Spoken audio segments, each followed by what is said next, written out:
Mr. President. Senator from New Mexico. Mr. President, I wanted to speak for a few minutes on the tax package that is before the Senate and that we will be voting on tomorrow.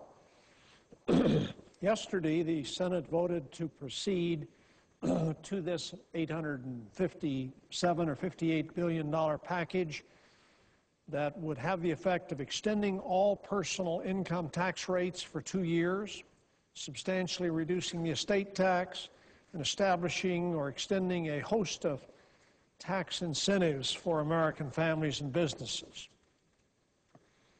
Now, I think the way to evaluate this package is on two basic grounds. First of all, how does it help us deal with the very substantial economic problem we face with trying to strengthen the recovery from this deep economic downturn that we've experienced? And second, how is it helping us to set a long-term course to achieve fiscal stability? On the first issue, recovery, there's much in the package that I would strongly support and that I do strongly support. We should protect 98% of American households from any tax increase. We should extend benefits to our fellow Americans who are unable to find jobs in this period of very high unemployment. We should continue key business incentives, such as Section 1603 program, which has provided a critical lifeline to the renewable energy industry. If the only economic imperative that we faced was how to strengthen this recovery from the downturn, I would be voting for the package. But as I said at the outset, that's not our only economic imperative. Our dire fiscal condition requires us also to adopt a strategy that will dramatically reduce deficits in coming years. Frankly, I'm disappointed by the plan's short-sightedness on that issue, and therefore I did oppose the cloture motion yesterday, and I plan to vote against the package tomorrow when the vote is called. If we're serious about addressing the deficit, we need to admit that we cannot afford all of this package. In 2001, I came to the floor to explain my opposition to enacting the so-called Bush tax cuts. At that time, the Congressional Budget Office was actually projecting budget surpluses. But as I explained then, I viewed the 2001 tax cuts as carrying a higher price tag than we as a nation could afford. The 2001 cuts, which were accelerated in 2003, reduced the stream of revenue to the federal government by an amount that virtually guaranteed the elimination of our anticipated budget surplus, and instead ensured that substantial deficits would once again become the norm in our federal budget.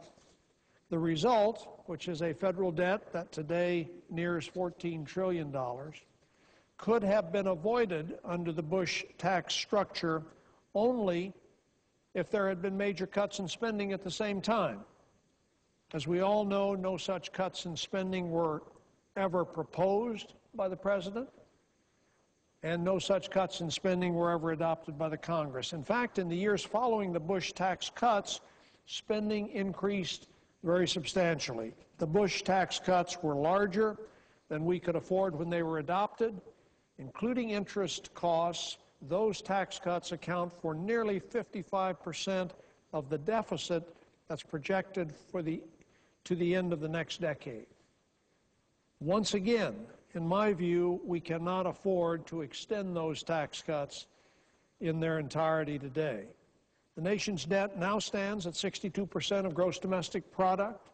The Congressional Budget Office says that if we continue on our present course, that debt will reach 90% of gross domestic product by 2020 and 185% of gross domestic product by 2035.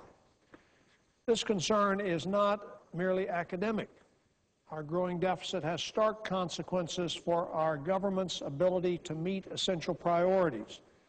At current levels, government revenue in 2025 will be enough only to cover interest on the debt, Medicare, Medicaid, and Social Security. And the threat to American prosperity is severe. By 2035, rising debt could reduce per capita gross domestic product by as much as 15%. In recent weeks, we've had several expert commissions tell us that we need to get the debt under control. They've offered thoughtful, practical proposals to do that. This National Commission on Fiscal Responsibility and Reform released a 6-part plan that would achieve nearly $4 trillion in deficit reduction through 2020. 5 of the 6 senators that served on that commission supported the plan. 2 weeks earlier, a bipartisan commission headed by former Congressional Budget Office Director Alice Rivlin and my former colleague Pete Domenici issued their own report. And both bipartisan groups concluded that to be credible, any deficit reduction plan must impose limits on spending and must increase revenue. For much of this Congress, the excuse for deferring deficits and debt has been that we should wait and see what these commissions decide. Well, now that these commissions have finished their work, this bill is our first chance to begin considering their recommendations. I see no evidence that we are doing so in this legislation. I understand we can't tackle both tasks simultaneously, that is, stimulating the economy and reducing the deficit. We cannot attack both of those tasks with equal force at the same time. The decision, which I have supported, has been to focus first on stimulating the economy.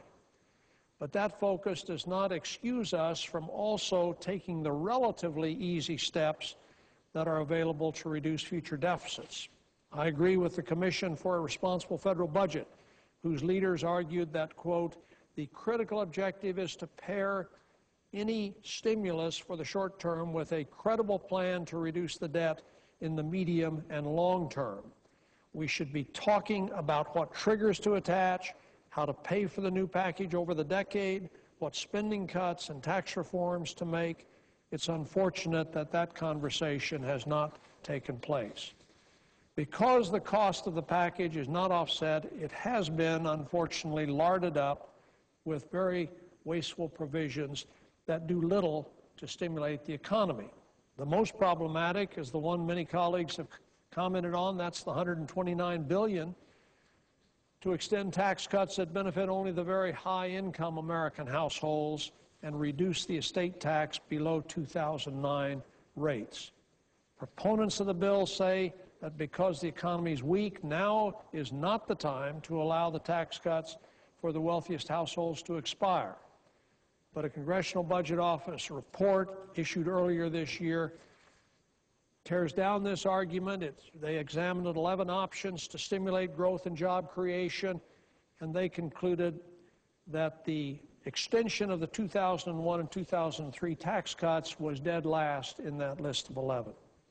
They further found that extending the tax cuts for high-income households in particular would rate lower in effectiveness than extending all of the tax cuts because, as I quote, and I quote, higher income households would probably save a large fraction of their increase in after-tax income.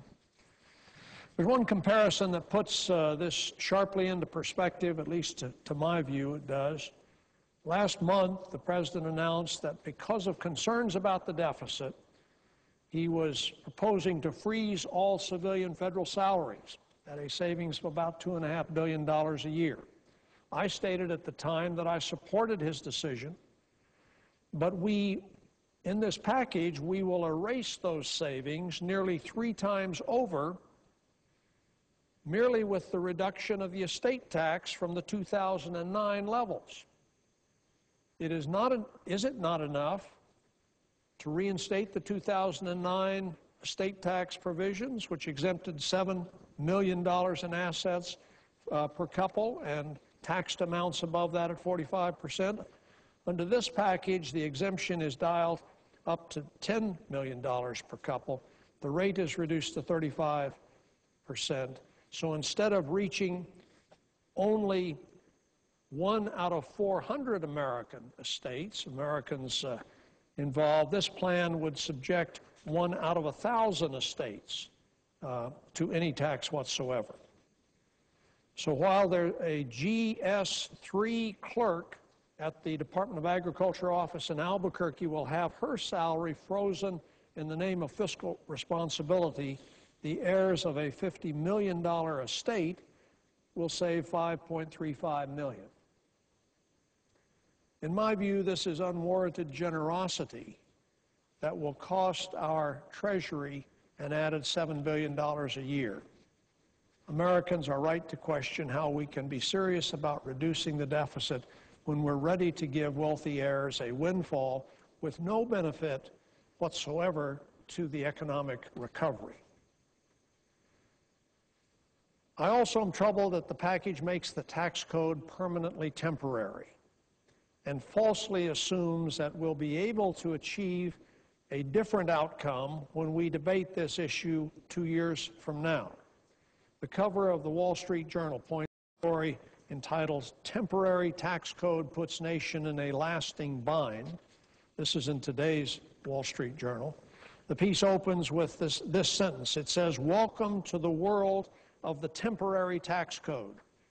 Mr. President, I ask unanimous consent that the text of that article be included in the record after Without my objection. remarks.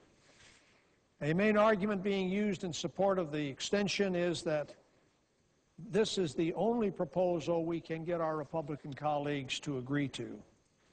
In my view, that is an uncharitable view of our Republican colleagues. I think they would embrace a more responsible proposal if they felt that they were required to do so. The fact that not a single Republican supported either the proposal Senator Baucus brought to the floor or the proposal that Senator Schumer brought to the floor last week, in my view, supported the fact that no Republican supported either one of those proposals was based on their expectation, which was apparently accurate, that if they remained intransigent, Democrats would give in to their demands to extend all the tax cuts. Those demands, reflected in the bill now before us, do not acknowledge the serious problem that we face with our deficits, and I've explained why. President, I know that there are other colleagues waiting to speak, and let me just point out that there are also some important provisions that were included in the Recovery Act, which unfortunately have been left out of this tax package, and I'm informed that they've been left out because Republican leaders have insisted that Recovery Act provisions not be extended. There are some of the provisions in the Recovery Act that have been extremely beneficial to economic activity in my state. The Build America Bonds program, for example, I think it is very unfortunate that that program is not being continued as part of this package. The package also ends a provision that Senators Crapo and Grassley and I fought to include in the Recovery Act, which raises the bank qualified limit, which was last adjusted in 1986, for small municipalities that sell debt to community banks. This has significantly reduced rural governments' borrowing costs and created jobs and needed infrastructure improvements in thousands of communities. I'm disappointed that that has not been continued. There was a reflexive anti-Recovery Act position that Republican leaders have taken, and I believe that has been reflected also in the provisions dealing with energy. I will, in my full remarks, elaborate on that. But, Mr. President, in spite of the positive provisions in this legislation to strengthen the economic recovery, and there are some, which I strongly support, the bill, in my view, moves us in the wrong direction with regard to our other major problem, which is deficit reduction. On that issue, it will start the 112th Congress off on the wrong track, and for that reason, I will oppose the legislation tomorrow when the vote is called. Mr. President, I yield the floor.